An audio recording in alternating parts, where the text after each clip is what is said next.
The test is in 4 parts: Part 1, Part 2, Part 3, and Part 4. Now look at Part 1.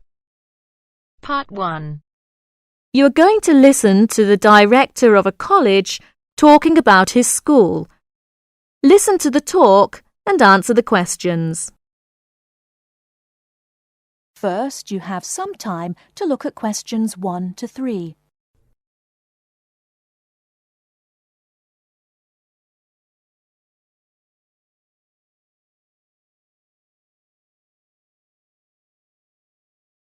Now we shall begin. You should answer the questions as you listen, because you will not hear the recording a second time. Listen carefully and answer questions 1 to 3.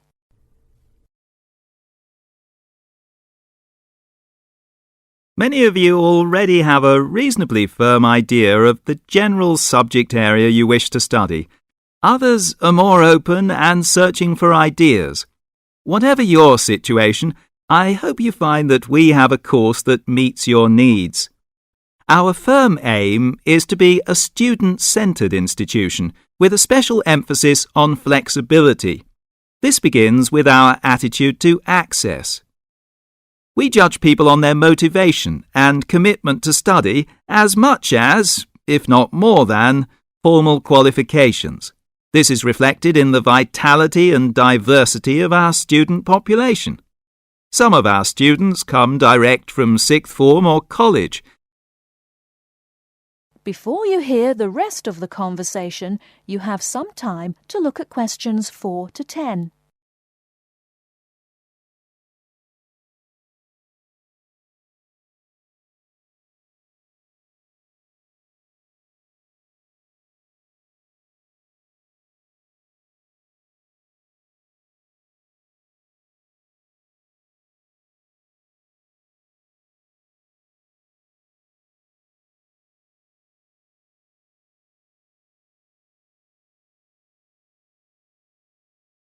Now listen and answer questions 4 to 10. Others are coming into higher education after a short or long gap from formal education. Some are seeking a specific set of skills with a particular job or profession in mind. Others are retraining or studying to give their careers a new direction or dimension. Some are learning about the very latest scientific, technological and commercial knowledge. Others are stretching their minds on sensitive environmental, social and cultural issues. Even a casual observation of the mix of our student body indicates that we're close to our aim of being a polytechnic for the whole community. To meet our students' needs, we have 500 academic and a further 500 support staff committed to good quality teaching, high standards, and sensitive and sympathetic student care. We have probably the longest experience of understanding and dealing with the differing needs of a diverse student population. I hope you'll find a suitable course at the Polytechnic College.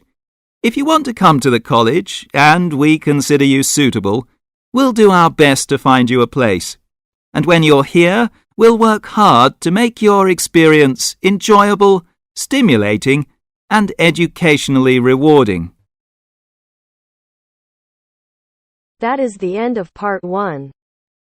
You now have half a minute to check your answers.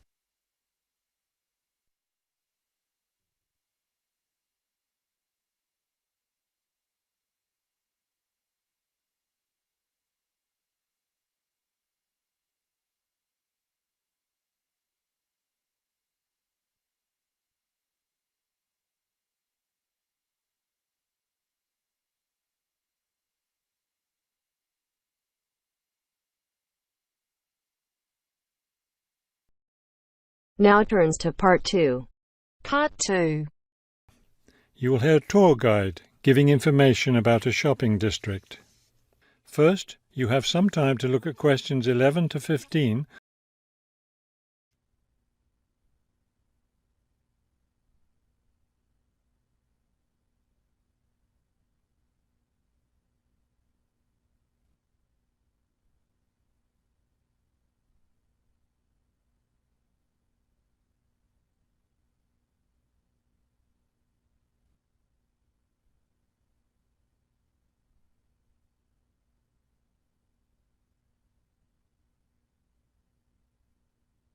As you listen to the first part of the talk, answer questions 11 to 15.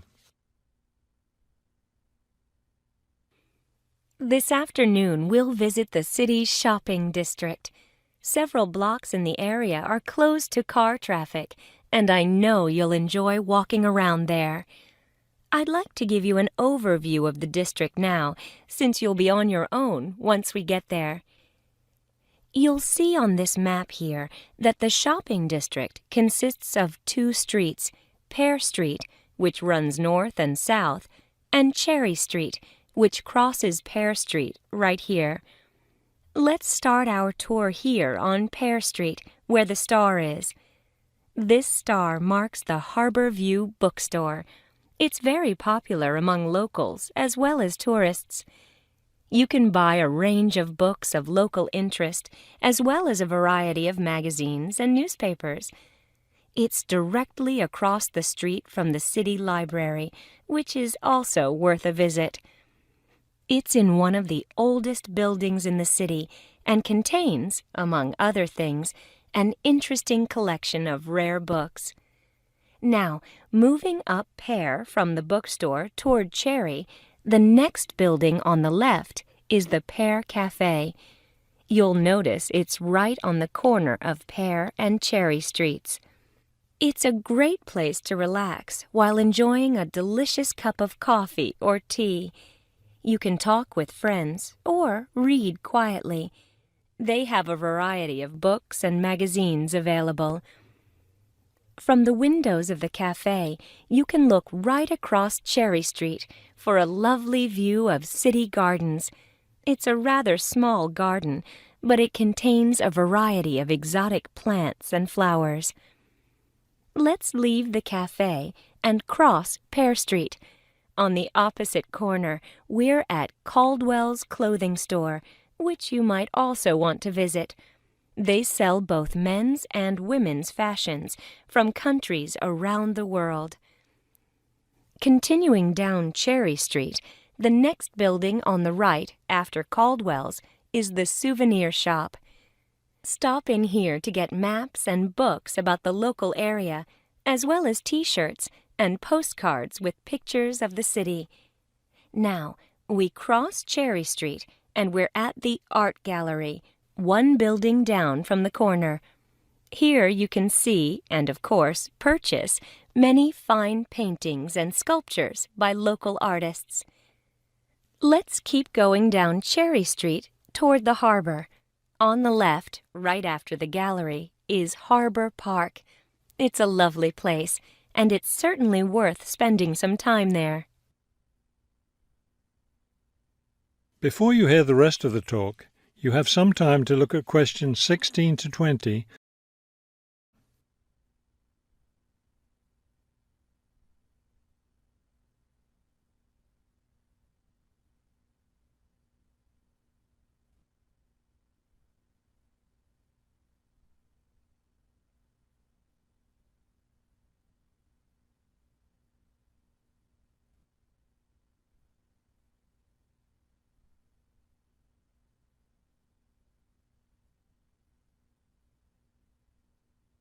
Now listen and answer questions 16 to 20.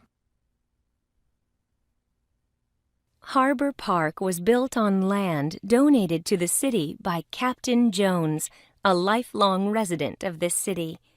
Captain Jones designed the park himself, and it was built in 1876.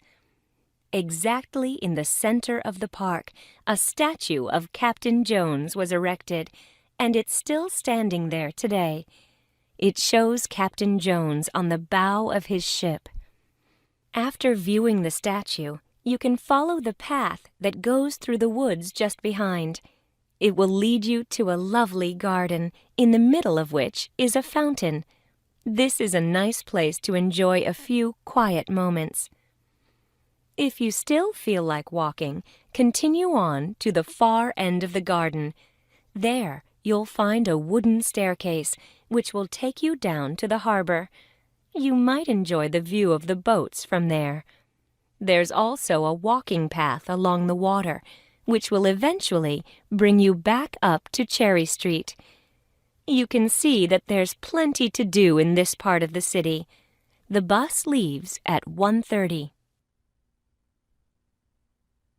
That is the end of part 2. You now have half a minute to check your answers.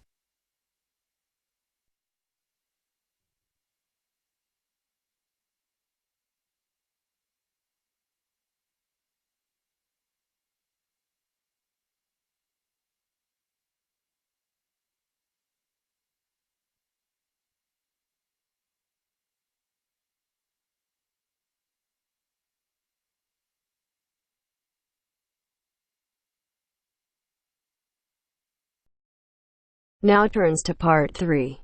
Part 3. You'll hear a lecturer talking to students about sport in Ireland. First, look at questions 21 to 23.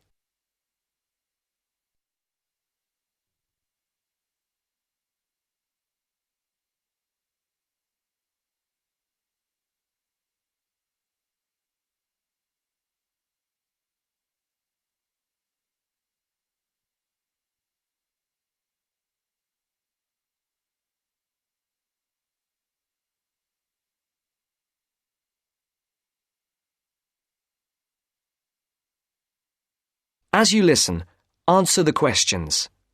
Now, today we're going to be finding out about the most popular sports in the Emerald Isle. That's Ireland, of course. Can you guess what they are? Well, there are these two lesser-played games, a form of rounders and Gaelic handball. But we'll start with one which is perhaps over 3,000 years old, arriving in Ireland with the Celts, some claim. That may be a slight exaggeration, but I consider it to be the fastest field game in the world, and it goes by the name of hurling. Well, that's what it's known as in the English-speaking world anyway. So, what do you have to do? You've got 15 players on a team, one of them the goalkeeper. Each one has a stick called a hurley. Here you are. I've brought mine along. Had it since I was at school. This is what it looks like, and basically you have to get this ball, called a sliotar, that's S-L-I-O-T-A-R, so it's not spelt the way it's pronounced. You hit it into the net for 3 points, or you can hit it over the net for 1 point. The goal looks like the letter H, with the net under the crossbar. The goalie has a bigger stick than the others to help keep the ball out. You can also catch the sliotar and run with it for 4 steps maximum, or bounce it on your stick. Is that clear to you all? I'll be showing you a video a bit later, so you can see what a game actually looks like. You might like to think of it as a mixture of lacrosse, hockey, and baseball. Oh, and it's played by women too, but it goes by the name of camogie in that case. Before the conversation continues, look at questions 24 to 30.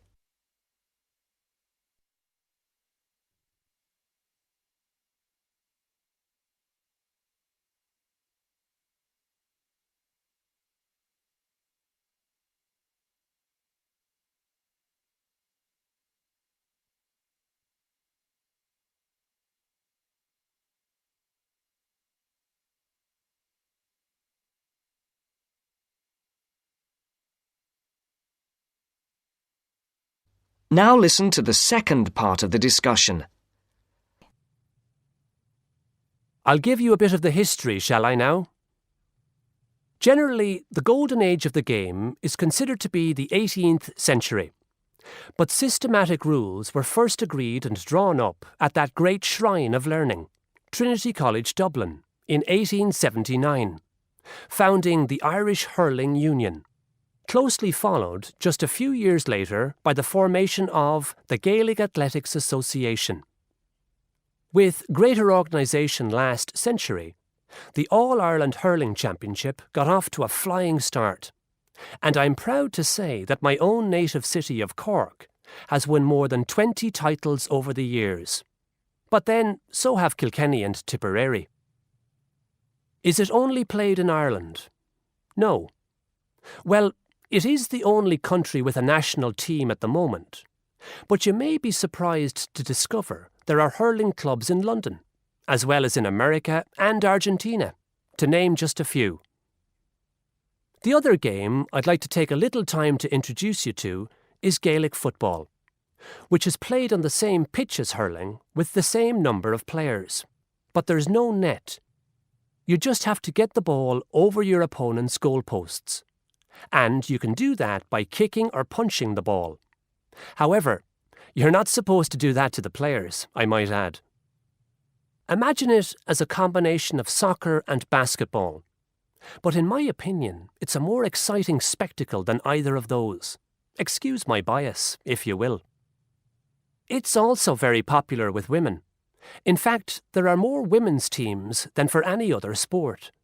Whether despite or because of the physical contact involved, I wouldn't like to say. They do play a shorter game, 60 minutes, rather than the men's 70.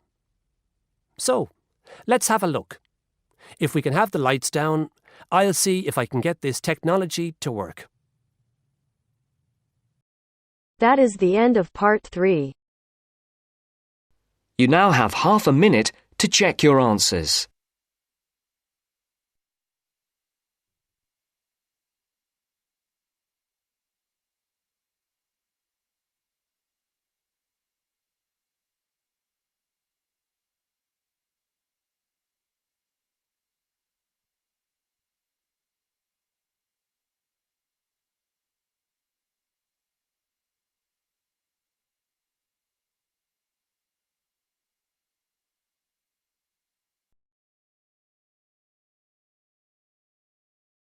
Now turns to part 4.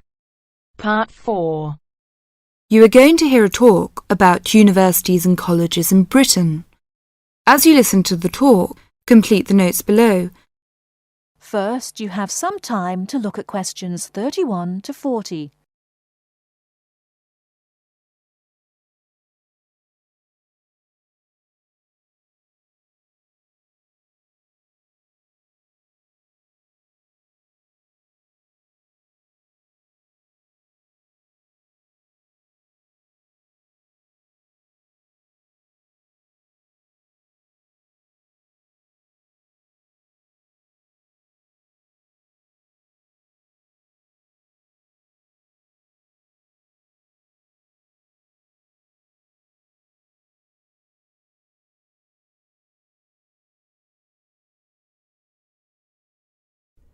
Now, listen carefully and answer questions 31 to 40. Every year, thousands of young people want to study in Great Britain. They come from a range of backgrounds and have varying expectations of what their study in the country will be like and how to apply to the university. Today, I'd like to talk on universities and colleges in Britain. There are 45 universities, 30 polytechnics, and about 1,000 major technical, commercial, education and art colleges in the UK. In 1973 to 1974, there were over 251,200 full-time students in universities, of whom almost 10% were from overseas. A total of nearly 276,350 students attending full-time courses in establishments of further education, and about 130,270 in colleges of education. University first degree courses in arts and sciences are normally of 3 or 4 years duration, and, with very few exceptions, students are not admitted for any shorter period of study. The academic year normally extends from October to June and is divided into 3 terms. Information about courses and entrance requirements should be obtained by writing direct to the university at least 12 months before the proposed date of admission. All applications for admission are dealt with by the University's Central Council on Admissions, the UCA, to which all candidates seeking admission to a full-time internal first degree course or a first diploma course of more than 1 year's duration must apply. Full details of the admission procedure are to be found in the UCA Handbook, How to Apply for Admission to a University. A copy of this handbook and the standard application form should be obtained from the UCA at P.O. Box 28, Cheltenham and Gloucestershire, GL 501HY.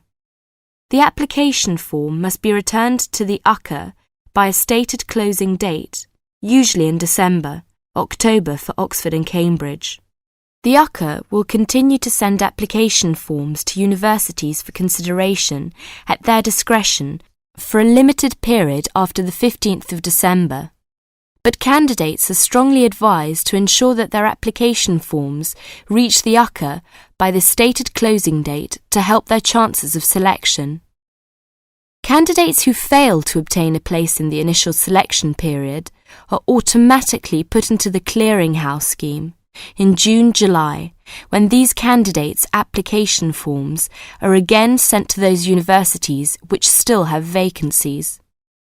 Students from the following countries should send their application forms to the UCA via the Overseas Student Office of their own country in London: Bahamas, Brunei, Cyprus, Ghana, Guyana, India, Luxembourg, Singapore, Tanzania, Thailand and Uganda. Graduates of a university in Britain or overseas who wish to take another first degree course should approach the university concerned to inquire whether it wishes them to apply direct or through the central UCA scheme. Now, let's turn to transfer. It is very rare for a student who has begun a first degree course at one university in Britain to transfer to another British university with a view to completing it there. And there is no provision for the automatic granting of credit for university studies already undertaken. Students who have already completed some university-level study should make inquiries directly with the individual university. To be considered for admission, a candidate must show that his earlier education has qualified him to enter the course and that he speaks, writes and understands English sufficiently well. The usual minimum qualifications for entry to a first degree course in a university are good passes in the General Certificate of Education, the British School Leaving Examination, either 3 passes at ordinary level and 2 advanced level, or 1 at ordinary level and 3 at advanced level. A certificate which gives admission to a university in the candidate's own country will be taken into consideration for admission to a British university, but a university may still require passes in some subjects of the GCE, or an equivalent examination. It should be noted that possession of the minimum entrance requirements does not guarantee admission. Selection is competitive, and each application is judged on its merits. The British Council offices overseas and the Schools Council, 160 Great Portland Street, London W1N 6LL, are prepared to offer advice on the acceptability of specific overseas qualifications in place of the British General Certificate of Education. A copy of the original certificate and, where appropriate, an approved translation should accompany all inquiries. That is the end of part 4. You now have half a minute to check your answers.